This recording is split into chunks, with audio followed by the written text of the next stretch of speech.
Hello दोस्तों, मैं संदीप शर्मा आपका स्वागत करता हूं अपने यूट्यूब चैनल ओनली स्टडी के ऊपर। आज की इस वीडियो में हम देखेंगे भारतीय संविधान की अनुसूचियां जो मोस्ट इम्पोर्टेंट है। इस वीडियो के अंदर इन अनुसूचियों को कंप्लीट कर लेते हैं। कोई भी एग्जाम दे रहे हो तो सभी एग्जामों के लिए महत्वपूर्ण है और संविधान का एक क्वेश्चन अनुसूचियों से जरूर ही आता है आपका। तो चलिए हम यहाँ पर स्टार्ट करते हैं भारतीय संविधान की अनुसूचियां। बात कर लेते हैं थोड़ा सा हम पहले कि अनुसूची होती क्या है। ठीक है, थोड़ा सा एक सीधा सा एग्जांपल बताता हूं मैं आपको।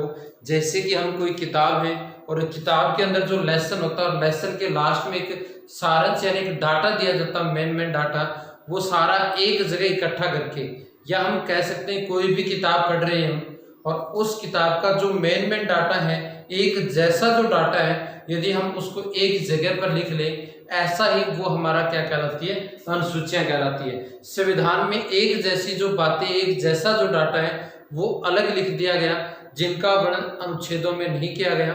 ठीक है, हाँ, तो वो हमारी क्या आ जाती है, अनुसूचियों के अंदर आ जाती है। कैसे है वो अभी चर्चा कर लेते हैं।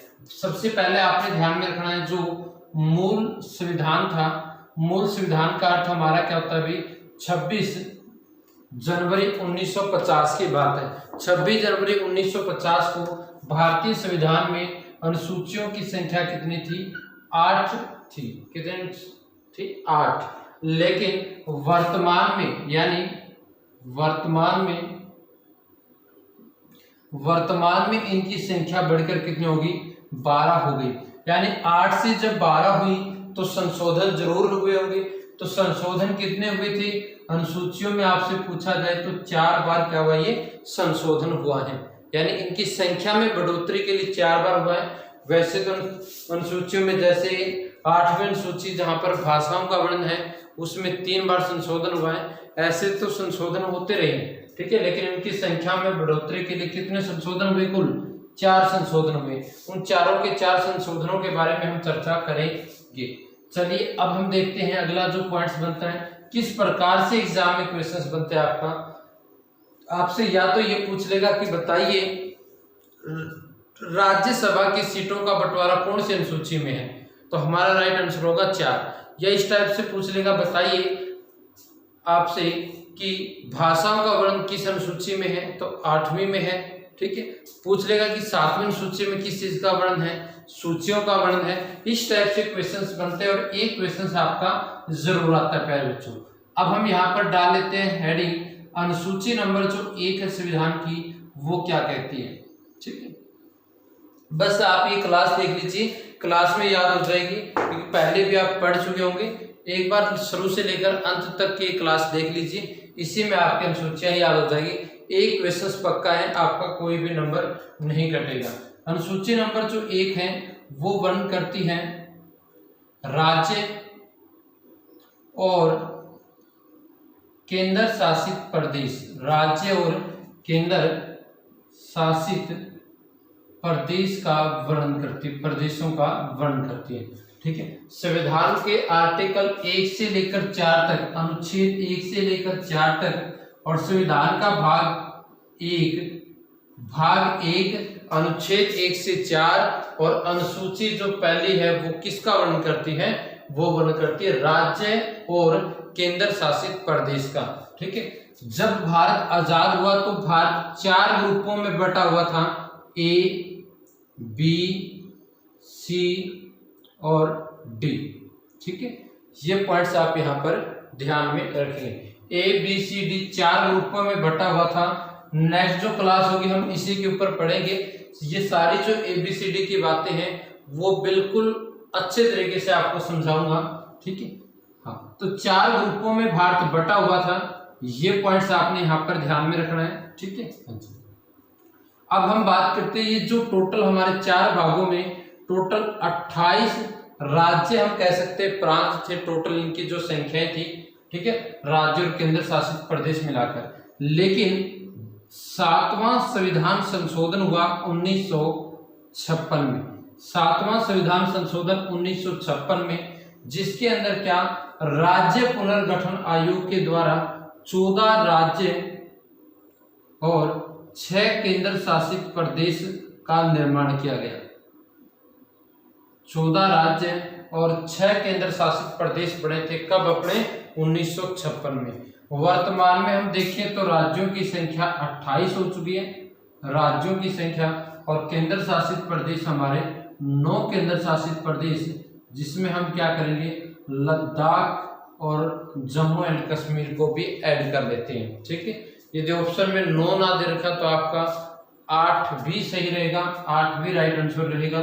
ठीक है, वो क्यों होगा कल वाली क्लास में आप इस चीज का वेट करिए, कल वाली क्लास में आपको जरूर बताऊंगा 9 से 8 क्यों कहे जाते हैं। ठीक है, हाँ चलिए, तो ये बात है वर्तमान स्थिति की। ठीक है, सबसे नवीन जो राज्य बना है वो कौन सा होगा हमारा? तेलंगाना। सबसे नवीन केंद्र शासित प्रदेश पूछे जाए तो जम्मू कश्मीर और लद्दाख होंगे। चलिए, तो हमारी जो प्रथम अनुसूची है उसमें किस चीज का वर्णन दे रखा? भी राज्य और केंद्र शासित प्रदेशों का।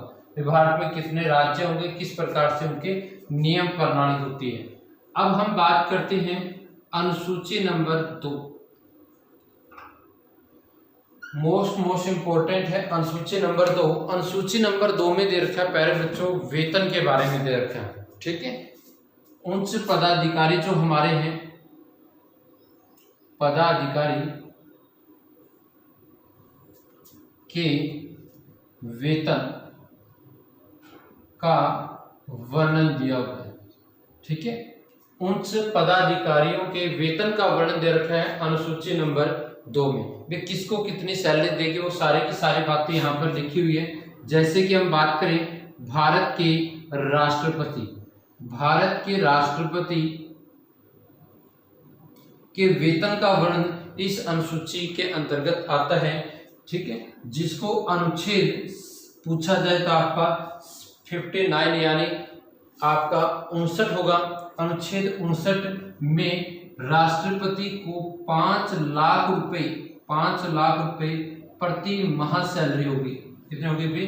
5 लाख प्रति माह सैलरी होगी। उसके बाद हम बात करें भारत के उपराष्ट्रपति की, भारत के उपराष्ट्रपति का जो वेतन होगा, भारत के उपराष्ट्रपति का वेतन, देखिए उपराष्ट्रपति को उपराष्ट्रपति पद के लिए कोई वेतन नहीं दिया जाता, ये हम टॉपिक में पढ़ेंगे। लेकिन आर्टिकल 97 जो आता है उसमें हमारे राज्यसभा के सभापति, उपसभापति, लोकसभा अध्यक्ष, लोकसभा के उपाध्यक्ष, उन सभी का वेतन दिया हुआ है। इसकी सैलरी होती है 4 लाख रुपए प्रति माह।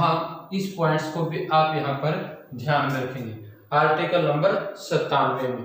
उसके बाद हम बात करते हैं यहाँ पर और जो इंपॉर्टेंट आर्टिकल आते हैं इसमें आर्टिकल 125 है, आर्टिकल 125,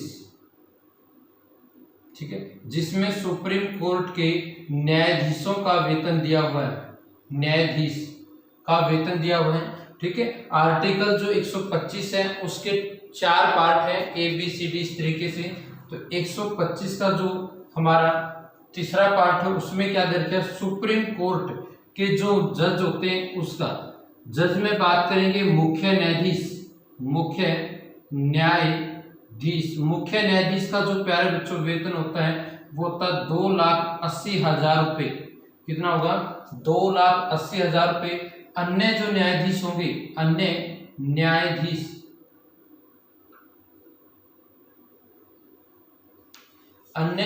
जो होंगे वो उनका जो वेतन दे रखा है आपका 2,50,000 रुपये सैलरी होगी।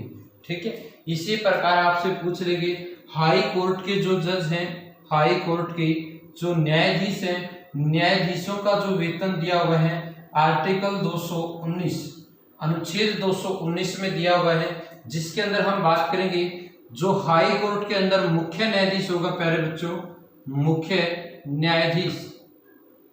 मुख्य न्यायाधीश का जो वेतन की बात करेंगे वो कितना होगा? 2,50,000 रुपये सैलरी होगी। और जो अन्य न्यायाधीश होते हैं, अन्य न्यायाधीश, हाई कोर्ट की बात कर रहा हूं मैं यहाँ पर, अन्य न्यायाधीश जो होते हैं उनका वेतन होता है 2,25,000 रुपये होता है। इस बात को आप यहाँ पर ध्यान में रखेंगे।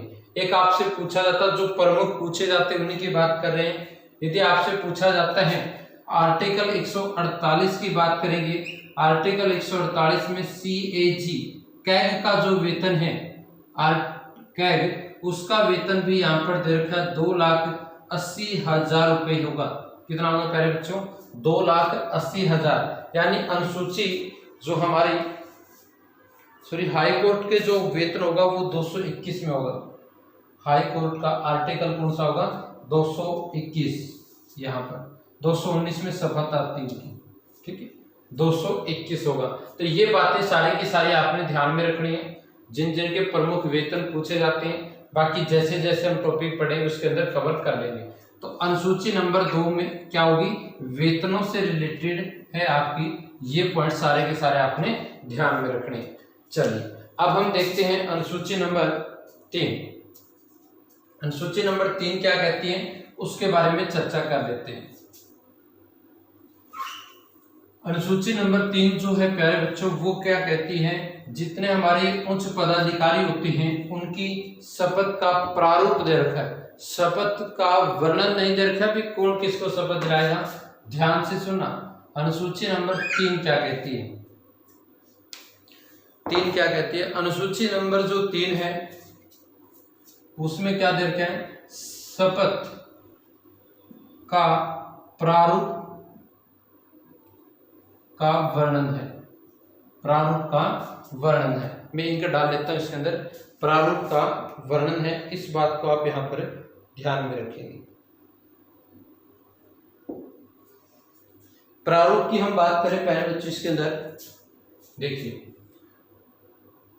हाँ, तो हमारे जो उच्च पदाधिकारी होते हैं 3 को छोड़कर, कौन कौन से? राष्ट्रपति को छोड़ दीजिए, उपराष्ट्रपति को छोड़ दीजिए,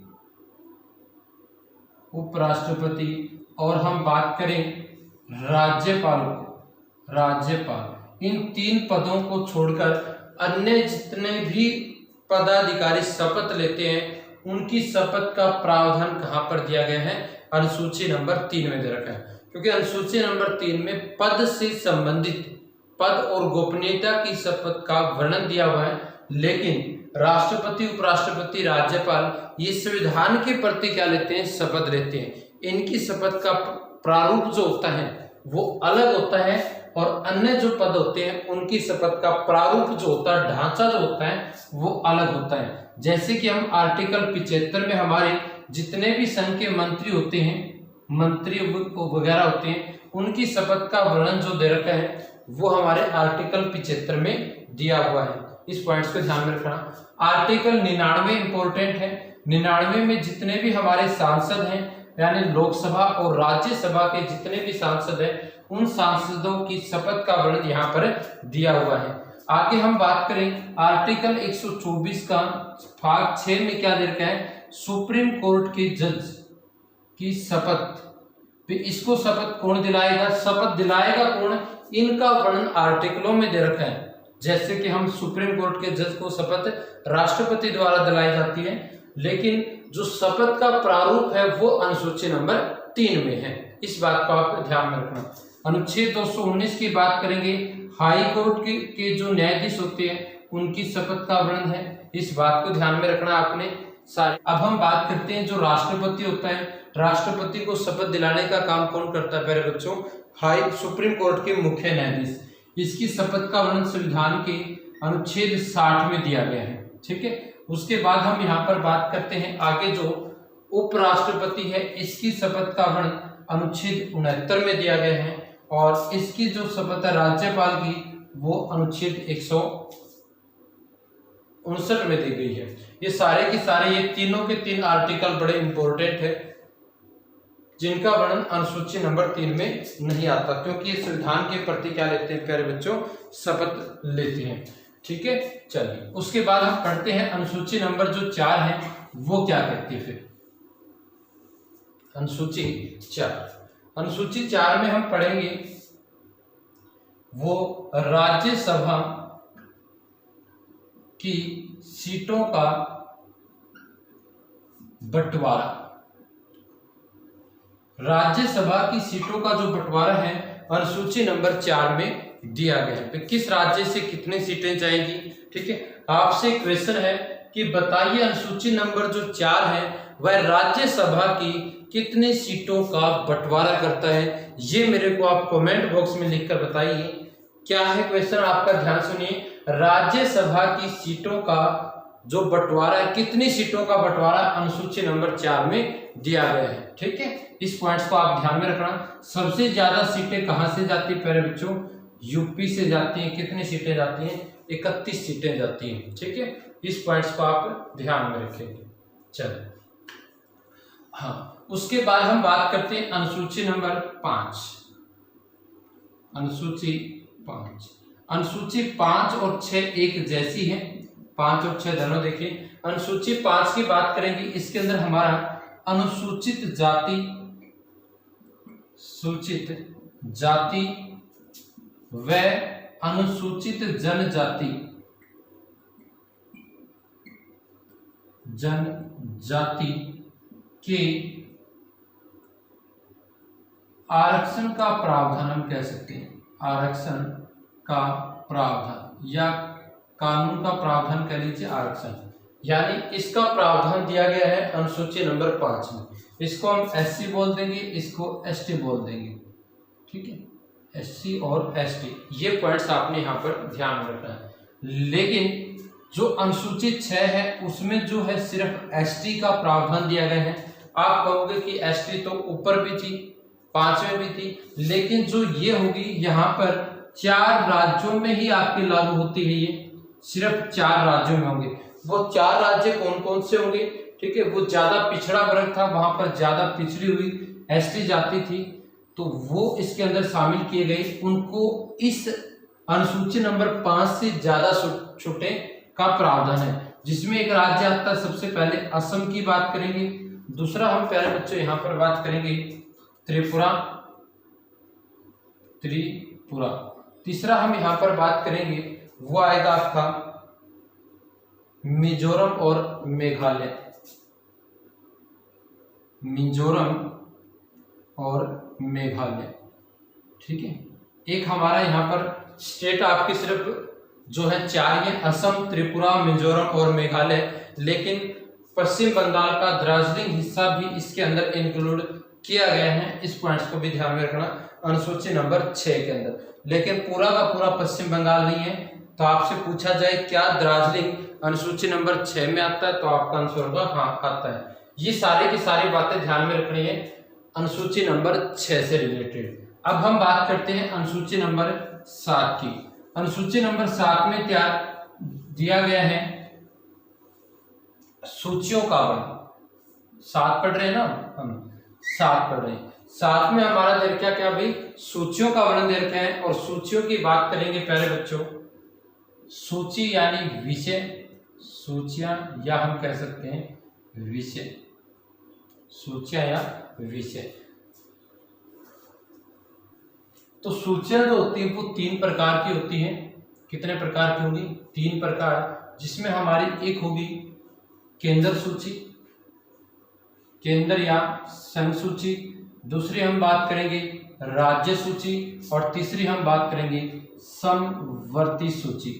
3 टाइप्स की होंगी, केंद्र या संघ सूची, राज्य सूची और समवर्ती सूची। ठीक है, इसमें क्या होता है कि भारत जो है, भारत में संघ सरकार भी काम करती है और राज्य सरकार भी काम करती है।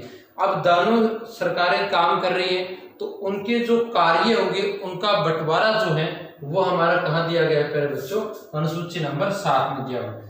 कि संघ सूची की बात करेंगे हम, इसका अर्थ क्या होता है, इसका ये होता है कि जहां पर केंद्र सरकार का शासन लागू हो, यानी केंद्र सरकार कानून बनाए, हम ये कह सकते हैं कानून बनाए, वो हमारा क्या कहलाएगी, केंद्र सूची का विषय कहलाएगा। जैसे कि रेल, डाक, यानी आपने देखिए रेल है जो किसी स्टेट की रेल नहीं होगी, भारतीय रेलवे सुना होगा, इसी प्रकार भारतीय डाकघर सुना होगा।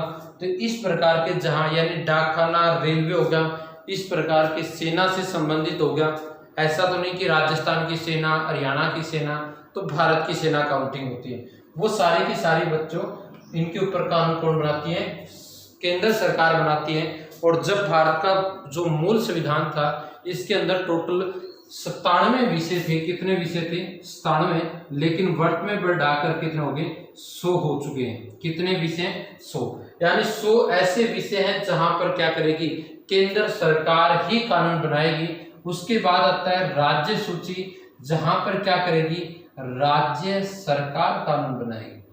राज्य सरकार कानून बनाती है, वो विषय किसके कहलाएंगे? राज्य सूची के कहलाएंगे। जैसे हरियाणा पुलिस डिपार्टमेंट पर काम कौन करेगी? राज्य सरकार करेगी। राजस्थान पुलिस, इस प्रकार की पुलिस वाला जो मामला होता है वो आपका यहाँ पर हुआ। स्कूल वगैरह हो गए, इस तरीके के कानून बना सकती है राज्य सरकार। राज्य सरकार जहां पर कानून बनाए। उसके बाद हम बात करते हैं इसमें मूल संविधान के अंदर इनके विषयों की संख्या कितनी थी प्यारे बच्चों? 66 थी। अब कितनी रहेगी? 61। यानी ये मूल संविधान की लिख रहा हूं मैं, आगे बढ़ी, ठीक है। मूल संविधान यानी 26 जनवरी की बात कर रहे हैं हम, 1950 की, ठीक है ये। और ये जो बातें कर रहे हैं ये वर्तमान स्थिति की कर रहे हैं। समवर्ती सूची में क्या होता है? जहां पर केंद्र प्लस राज्य दोनों सरकारें कानून बना सकती हैं। जब चाहे केंद्र सरकार कानून बनाए, जब चाहे राज्य सरकार कानून बनाए, लेकिन इस पॉइंट्स को ध्यान में रखना, जब दोनों सरकारों के बीच विवाद हो जाता है तो अंतिम फैसला किसका माना जाएगा? केंद्र सरकार का। मूल संविधान में इनके विषयों की संख्या कितनी थी? 47 थी, 47। वर्तमान में बढ़कर कितनी हो चुकी है? 52 हो चुकी है, ठीक है। यानी इस वाले जो 5 विषय थे वो यहां से हटाकर कहां शामिल कर दिए गए? समवर्ती सूची में कर दिए गए। तो प्यारे बच्चों आपसे कमेंट बॉक्स में आंसर बताइए कि ये जो 5 विषय यहां से घटाकर यहां पर जो जोड़े गए थे, यहां से घटाकर वहां पर जोड़े गए, कौन से संविधान संशोधन में जोड़े गए थे, वो आप कमेंट बॉक्स में बताइए मेरे को, ठीक है। इस पॉइंट्स को आप ध्यान में रखेंगे। चलिए, ये बातें आपको अनुसूची नंबर 7 आ चुकी होगी समझ में। अब हम पढ़ते हैं अनुसूची नंबर 8 के बारे में। अनुसूची 8 क्या कहती है वो देखिए। अनुसूची 8 प्यारे बच्चों वो वर्णन करती है किसका? भाषाओं का, ठीक है। भारतीय संविधान में किन किन भाषाओं को शामिल किया गया है? जो मूल संविधान था उसके अंदर सिर्फ 14 भाषाएं थी। कितनी भाषा थी? 14 भाषाएं थी, लेकिन वर्तमान में इनकी संख्या बढ़कर कितनी होगी? 22 हो चुकी है। 14 से 22 हो चुकी है। अगला पॉइंट आपने क्या ध्यान में रखना है वो देखिए। इसके अंदर एक भाषा आती है हमारी, कौन सी? इंग्लिश। इंग्लिश जो है वो भारतीय संविधान की अनुसूची 8 में शामिल नहीं है, ठीक है। जो बोली तो जाती है लेकिन यह भारतीय संविधान के अनुसूची में 8वीं में शामिल नहीं है।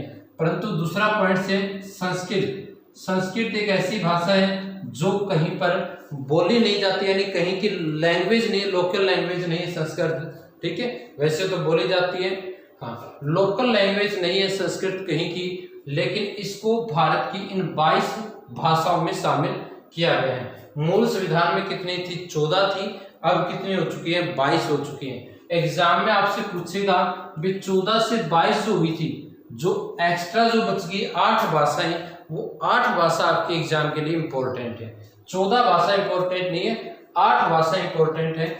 उनके लिए क्या हुआ? जब संविधान में कुछ चीजें जोड़नी हो तो संशोधन होना जरूरी है। तो कौन कौन सी चीज मतलब संशोधनों के तहत भाषाएं जोड़ी गई वो हम यहाँ पर देख लेते हैं। सबसे पहले एक संशोधन हमारा होता है यहाँ पर 21वां संविधान संशोधन। 21वां संविधान संशोधन 1967 में, और इसके अंदर एक भाषा जोड़ी गई, कौन सी? सिंधी भाषा। कौन सी भाषा जोड़ी गई? सिंधी भाषा। उसके बाद एक संशोधन हुआ 71वां संविधान संशोधन। वो कब हुआ? 1992 में हुआ था। 71वां संविधान संशोधन कब हुआ? 1992 में। इसमें हमारी जोड़ी गई कौन कौन सी? नेपाली, मणिपुरी, कोंकणी, यानी 3 भाषाएं जोड़ी गई, नेपाली, मणिपुरी और कोंकणी। 3 भाषाएं हमारी कौन सी? हमारे 17वां संविधान संशोधन 1992 के तहत जोड़ी गई। फिर एक संशोधन हुआ कौन सा? 92वां संविधान संशोधन हुआ जो कब हुआ था 2003 के अंदर। इसके अंदर भी कुछ भाषाएं जोड़ी गई, 4 भाषाएं इसके अंदर जोड़ी गई। वो कौन कौन सी थी? मैथिली, संथाली, बाडो, डोंगरी। ये 4 भाषाएं ये जोड़ी गई, 3 इसमें जोड़ी गई, एक ये। टोटल कितनी भाषाएं जोड़ दी? 8। तो वर्तमान में कितनी भाषाएं हमारे जो अनुसूची 8 में है? तो आप कहेंगे 22 भाषाएं हैं। ठीक है, चलिए अब हम बात करते हैं आगे। ये समझ में आई होगी आपको। अब हम देख लेते हैं 9वीं जो अनुसूची है वो क्या कहती है। ठीक है, मैं सिर्फ आपको मेन पॉइंट्स ही करवा रहा हूं, फिर कल से हम संविधान का भाग 1 पे चर्चा करेंगे बहुत बेहतरीन तरीके से। चलिए 9वीं अनुसूची बड़ी कंफ्यूज करती है बच्चों को, वो थोड़ा सा ध्यान से सुनना। 9वीं अनुसूची क्या कहती है? ठीक है, मूल संविधान की अनुसूचियां हमने पढ़ ली, अब हम पढ़ते हैं 9वीं अनुसूची। पहले तो हम ये देखते हैं कि 9वीं अनुसूची जोड़ी कब गई थी। 9वीं अनुसूची जोड़ी गई, प्रथम संविधान संशोधन हुआ था। प्रथम संविधान संशोधन कब हुआ था? 1951 में। इसमें क्या जोड़ा गया प्यारे बच्चों? भूमि सुधार नियम। भूमि सुधार नियम जोड़े गए थे इसके अंदर। ठीक है, अनुसूची नंबर 9 में। जब अपना इसके अंदर शुरू में जोड़े गए थे, यानी जब ये 1951 में बनी थी ये, जब इसके अंदर विषय जोड़े गए थे भूमि सुधार से जुड़े हुए, टोटल कितने विषय थे? 13 विषय थे, यानी 13 भूमि से संबंधित काम थे। ठीक है, लेकिन वर्तमान में इनकी संख्या बढ़कर कितनी होगी? 284 होगी। पहले कितने थे? 13, अब कितने हो चुकी है? 284 हो चुकी है। ठीक है, हाँ। अगला पॉइंट से कि जो अनुसूची 9 में शामिल किए गए भूमि सुधार, जो भी मामले इसके अंदर शामिल किए गए हैं, जो भी विषय किए गए हैं, तो इनके लिए क्या करेगा? जो सुप्रीम कोर्ट होता है, सुप्रीम कोर्ट कोई कार्रवाई नहीं करेगा, यानी सुप्रीम कोर्ट में कोई कार्रवाई नहीं की जाएगी, कार्रवाई नहीं करेगा। ठीक है, इस पॉइंट्स को आप यहां पर ध्यान में, कोई भी कार्रवाई नहीं करेगा, यानी न्यायिक पुनरावलोकन नहीं किया जाएगा 9वीं अनुसूची में जो जो विषय शामिल किए जाते हैं। लेकिन ये मामले धीरे धीरे बढ़ते गए, इनकी संख्या कितनी होगी? 284 हो चुकी थी। मामले सुप्रीम कोर्ट में भी गए। ठीक है, लेकिन सुप्रीम कोर्ट में जाने से फायदा कुछ नहीं था, क्योंकि वो शामिल किस में थे? 9वीं अनुसूची में थे। इस प्रकार सुप्रीम कोर्ट ने 1981 में एक वामनाम का केस आया, और उसमें फैसले सुनाते हुए सुप्रीम कोर्ट ने क्या कहा कि 1973 के बाद जितने भी विषय भूमि सुधार के अंदर जोड़े जाएंगे, उनके ऊपर क्या किया जाएगा? एक्शन लिया जाएगा, यानी उन पर न्याय या हम कह सकते हैं कार्रवाई में भाग ले सकती है। ठीक है, फैसला कब आया था? 1981 में। ठीक है, ईयर्स कौन सा रखा? 1973। इस बात को ध्यान में रखना है प्यारे बच्चों। ठीक है, चलो हाँ, भी 1973 से आपके जो जो भी विषय इसके अंदर शामिल किए गए, ये सारी की सारी बातें हमारे अनुसूची नंबर 9 से जुड़ी हुई है। ठीक है, आई होप अनुसूची आ चुके होगी समझ में। भूमि सुधार है, टोटल विषय कितने हैं? वर्तमान में 284 हैं। पहले कितने थे? 13 विषय थे इसके अंदर। ठीक है, चलिए अब हम देखते हैं 10वीं अनुसूची। ठीक है, 10वीं अनुसूची को जब मैं निर्वाचन आयोग आपको पढ़ाऊंगा उस टाइम बड़े अच्छे तरीके से करेंगे। एक बार देख लीजिए 10वीं अनुसूची 52वां संविधान संशोधन 1985 में जोड़ी गई। 52वां संविधान संशोधन 1985 में जोड़ा गया 10वीं अनुसूची, जिसमें क्या दिया गया? दल बदल कानून। दल बदल कानून, इसको अच्छे तरीके से मैं समझाऊंगा, क्योंकि यदि आप निर्वाचन आयोग को पढ़ लोगे तो इस चीज को समझना बड़ा आसान होगा। बस एक बार यहीं तक हिंट रखना आपने, दल बदल कानून। आप उस क्लास में मेरे को बताना जब मैं आपको आर्टिकल 324 जो निर्वाचन आयोग से जुड़ा हुआ है उसके बारे में पढ़ेंगे। अनुसूची नंबर जो 11 है प्यारे बच्चों, अनुसूची 11 और 12। ठीक है, 11 और 12 एक साथ ही जोड़ी गई थी। 11वीं अनुसूची जो जोड़ी गई थी 73वां संविधान संशोधन हुआ था और 12वीं जोड़ी गई थी उसमें 74वां संविधान संशोधन हुआ था। ये कब हुआ था? 1992 में हुए थे दोनों। यदि ऑप्शन में 92 नहीं दे रखा तो आप 93 करेंगे, 93 और 92 में से एक मिलेगा। ऐसा क्यों होता है वो सारी बातें हम पढ़ेंगे, लेकिन यदि ऑप्शन में दोनों दे रखे हो तो 92 को ही प्रेफरेंस दी जाएगी। 1992 में 73वां संविधान संशोधन जो पंचायती राज से जुड़ा हुआ था, पंचायती राज के विषय, पंचायती राज के विषयों से जुड़ा हुआ था, जिनकी टोटल संख्या कितनी है? 29। जो पंचायती राज होगा या हम कह सकते हैं स्थानीय जो सरकार होगी वो कितने विषयों के ऊपर काम करेगी? 29 विषयों के ऊपर काम करेगी।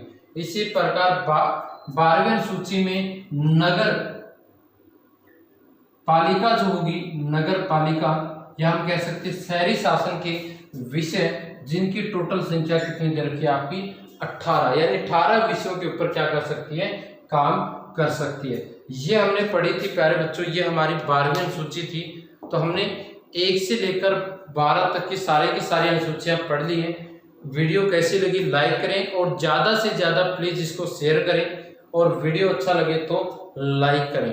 ठीक है, जो क्वेश्चन पूछूं उसका कमेंट में भी रिप्लाई दिया करो। ठीक है, चलिए इस वीडियो में इतना ही है, बाकी हम देखते हैं नेक्स्ट वीडियो में। वीडियो देखने के लिए बहुत बहुत धन्यवाद।